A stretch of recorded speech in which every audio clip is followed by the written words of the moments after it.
छत्तीसगढ़ में कार्तिक मास के कृष्ण पक्ष की पंचमी तिथि के बाद से गांव की महिलाएं टोली बनाकर घर घर नृत्य करने जाती हैं, जिसे सुआ नृत्य अथवा गीत कहा जाता है। तरी हरी नाना मोर नाहा नरी नाहना रे सुवना का अनुगूंज लोकांचल में मनोरंजन के साथ भक्ति की अविरल परंपरा की प्राचीनता का बोध कराता है। सुआ एक प्रकार की पक्षी है जिसे अन्य प्रांतों में सूक, तोता, मिट्ठू, सुग्गा, तुंड, पोपट आदि नामों से जाना जाता है। सुआ अथवा तोता का उपयोग संदेश भेजने के लिए प्राचीन समय से किया जाता रहा, यह तो सर्वविदित है, किंतु यह परंपरा छत्तीसगढ़ में पुरातन काल से चली आ रही है। सुआ ही एक ऐसा पक्षी है जिसे नारी अपनी मन की बात कहती है और वह उनके प्रेयसी के पास जाकर हूबहू वही कथन दोहराता है। शायद इसी आधार पर कुछ विद्वान सुआ गीत को नारी विरह वेदना के गीत के रूप में परिभाषित किए हैं। पारंपरिक गीतों के अलावा बाद के जो गीत आज के दौर के गीतकारों ने लिखे, उसमें केवल नारी विरह और स्त्रियों की दशा को रेखांकित किए गए हैं। बहरहाल इन सब में सुआ और नारी ही मुख्य केंद्र बिंदु रहा है। अब इसे छत्तीसगढ़ के आदिम परंपरा के नज़रिए से देखें तो केवल नारी विरह का गीत न होकर माता पार्वती और आदिदेव महादेव के विवाह संस्कार से जुड़ा मिलता है।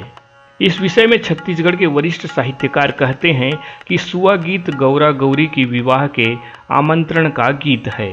पारंपरिक गीतों के शब्द, नृत्य की शैली और प्रस्तुतिकरण विवाह के संस्कार को दर्शाता है।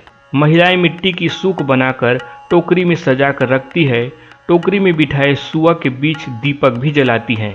औरतें उसे सिर पर रखकर गांव में घर घर जाती है। महिलाओं की टोली गोला बनाकर गीत नृत्य करती है। गायन के दौरान इस टोकरी को बीच में रखकर हाथों से ताली व लकड़ी के चटके की ताल में गोल गोल घूमकर नृत्य किया जाता है। घर वाले सुआ नाचने वालों को शेर चाउर अर्थात चावल, रुपये, पैसे देकर विदा करते हैं। बदले में सुआ नृत्य की टोलियां उनके परिवार के लिए सुख समृद्धि की कामना करते हुए आशीष देते हैं।